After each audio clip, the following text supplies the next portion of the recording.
Hello everyone, I wanted to share this drum with you today. This is a 1950s Ray McKinley snare drum. Ray McKinley was a big band drummer and actually had his own big band back in the old days. And he had an endorsement with Ludwig or WFL, and this is the drum that he used. It's a 14 by 6.5 inch snare drum. Some people say that Buddy Rich also used this drum. I'm not sure about that. There's no pictures of him using it, but I've read that online. So it was probably for a very limited time. Normally, he'd use a 5.5 inch drum. This is a 6.5, like I said, by 14. So all the hardware is nickel over brass, which is a great thing for these old drums. It always holds up well, and this drum is in fantastic condition. Now you see this P87 strainer. These are great strainers, much superior to the Slingerland clamshell strainers of that time. It goes off and on very smoothly, and it's very tough. So whereas those strainers would break, especially the handle, these do not break in my experience. I have a few of these drums. Now these are very dark sounding snare drums. That's owed to the mahogany 3-ply shell. It's got maple reinforcement rings. You could see a little of that in there. And these mahogany drums have a really different sound. Leedy made some. If you saw my video on that WFL piccolo drum, which is that is a Buddy Rich drum, he did use that. That has the same kind of sound, kind of dark, thick. You can crank it up, but it never gets overbearing. So if you play any kind of folk rock music or even jazz, older big band stuff, or quartet stuff, trio stuff, this drum sounds great, and it's not loud. It's not a loud drum. In fact, you got to work real hard to make it sound loud. So it has 16 lugs, but 8 tension rods, and of course the reinforcement rings, like I said. Now it does have very, very faint snare beds. They're hardly noticeable, but they are there. And on this drum, it's pretty good. A lot of these drums from today, as far as the bearing edges I'm talking about, were not cut very well. So one thing you could do is get a big piece of sandpaper and just do this with the drum on there, and then take a piece of 400 grit sandpaper and go around it if you feel like the head's not sitting on there. This one's pretty good. I have had a few that were kind of questionable. And these are very much handmade. You'll see that when you open one up. It's not like the modern kinds of drums that are pretty much perfect. So these are pretty rough, but again, they sound wonderful. So this drum, the model number is WFL 902. It's the Symphonic Super Classic snare drum. So if you're looking for one used, you'll probably pay anywhere from $500, which would be a really good deal, to over $1,000 for one of these. If it's in really good shape, it could even be more. There were several finishes. This white marine pearl obviously was very common. You see this finish all the time. So what I'm going to do is I'm going to put some heads on there. All the parts are original rims. Again, nickel over brass. Not too heavy, but not as heavy as a die-cast tube, but heavier than the cheapo rims that you can buy. And the snares are original as well, which is great. So they're original because it had this kind of these rubber ends. And the snares were melted into that instead of being soldered. And it's got a little screw here.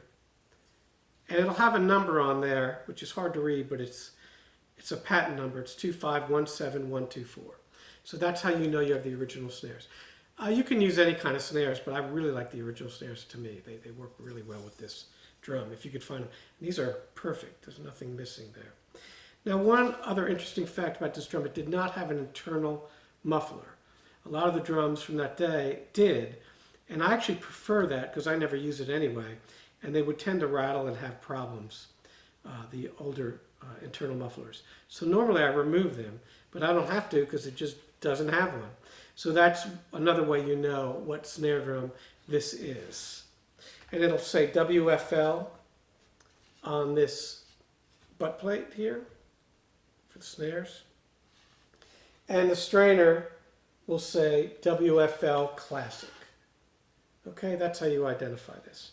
So I'm going to go ahead and put a Remo Ambassador on the top. And I'll put either a Diplomat snare or an Ambassador snare. I'll see what I got laying around on the bottom. And then I'll compare this drum with a nickel over brass snare drum that I've been using a lot with gut snares from the 1920s or 30s. I think I showed you that in another video recently. I love that drum. These are very similar drums though as far as timbre. That nickel over brass, that old two-piece brass shell that they used, and these mahogany three-ply shells were very similar sounding, very dark. So either one of those will give you kind of the result, although the nickel over brass drum will have a little more top end to it, but they're both great. This is the cheaper of the two, so you'll see how close they are. And if you're looking for that particular sound, this is probably going to be half the price of that. So we'll be back.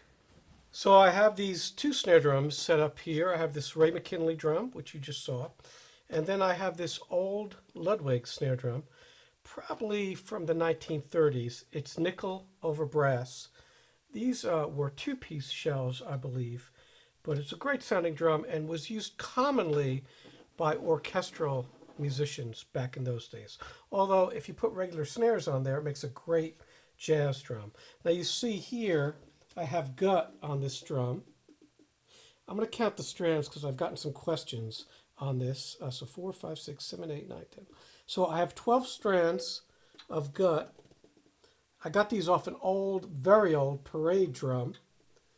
And what I do is I coat them with a thin layer of spray polyurethane. That way the weather doesn't affect them. It's kind of like a calf head where if it's humid, they'll loosen up. So that polyurethane makes them a little more snappy. It also protects them from moving. So 12 strands is a good amount, I think. And you'll need a strainer like this. This is an old WFL strainer with the holes in the strainer.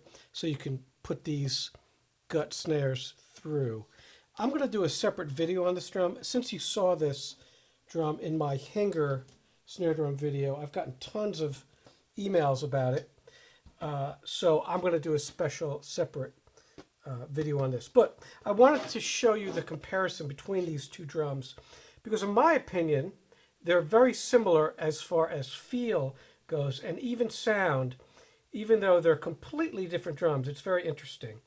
But this is a very sort of thin shell, but it ends up being a heavy drum because there's a lot of brass. Everything is nickel over brass, so it makes it have some weight.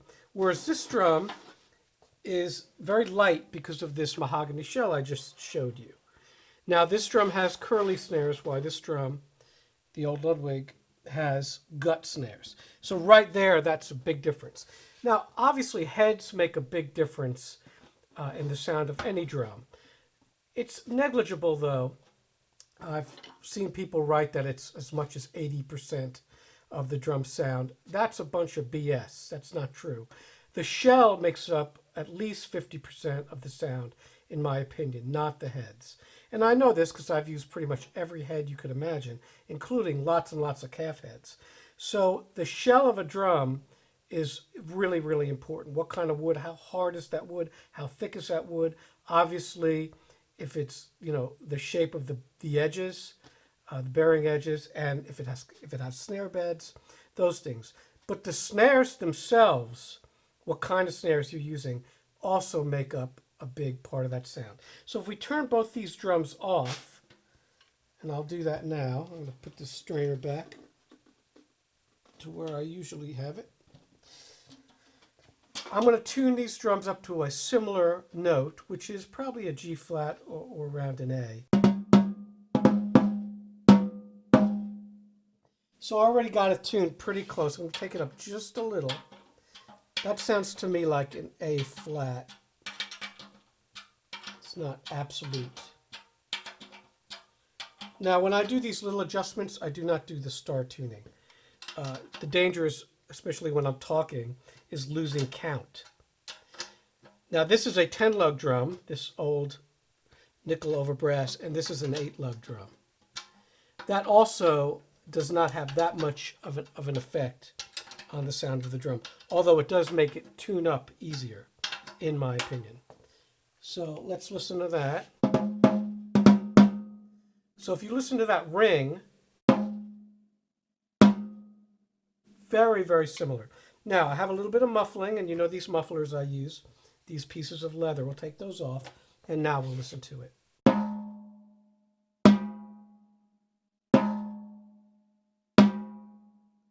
So they both ring quite a bit. It's a very pure tone. One thing you'll notice is that the wood drum, surprisingly, is going to ring a little bit more and a little bit longer. So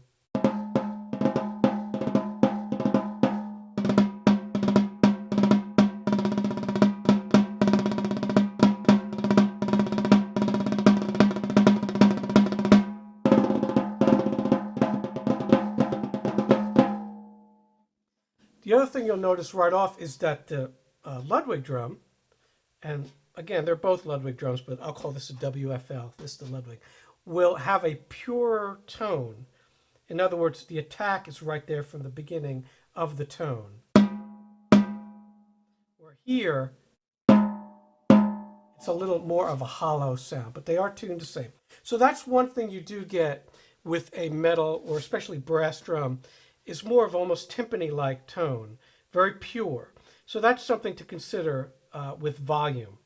Now, as we talked about before, this Ray McKinley drum, which again is mahogany, is not a loud drum. Okay, so I'm going to hit it pretty hard now. This drum, though, this nickel over brass, can be pretty loud. So you'll also get that with the metal versus the wood. But tonally, once there's a little bit of muffling on there, and we're going to do that now. And these drums both ring so much, you're probably going to want to use a little bit of muffling. And then now you hear the tone.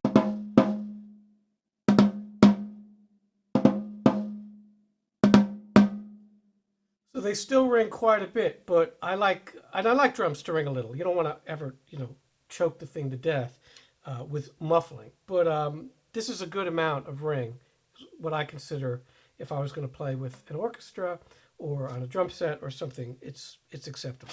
So we'll play a little on this Ray McKinley drum.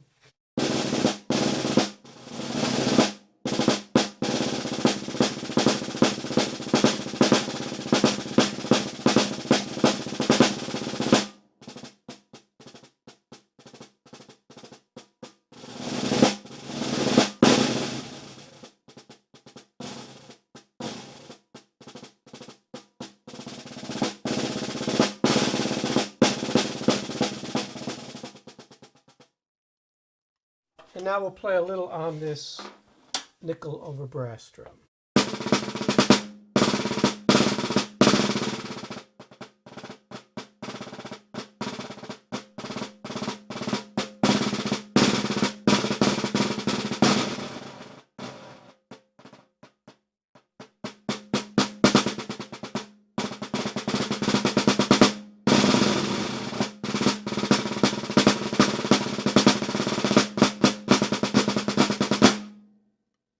They both feel very, very similar, but the drum with the gut snares is going to be a little bit snappier and also a little bit, like I said, of a pure attack. So the tone is there. So if you're thinking about getting a brass or a wood drum, these are exactly the same depth. I would suggest, trying out both if you can at the same time. They don't have to be the exact same make, like they don't have to be a Pearl or Ludwig or whatever. Just as long as they're the same depth with similar heads on top and bottom. All right. The snares make a big difference, and of course you could change the sound of a drum with any different snare change. So if you use gut or cable or something, that's going to dry that drum out and make it really snappy sounding. The curly snares are what you want to use on drum set. I would not use curly snares with an orchestra, because what will happen is when the French horns or the other low brass or even the timpani play, it's going to sound like you're playing a snare drum roll when you're just sitting down, because that activates the snares. With these gut snares, you do not get that nearly as much. So I'll just play these drums a little. Actually, before I go on and play a little and say bye-bye, let's do some rim shots. I forgot all about that. So we'll play a little with, these are my drum set sticks, and with the snares off.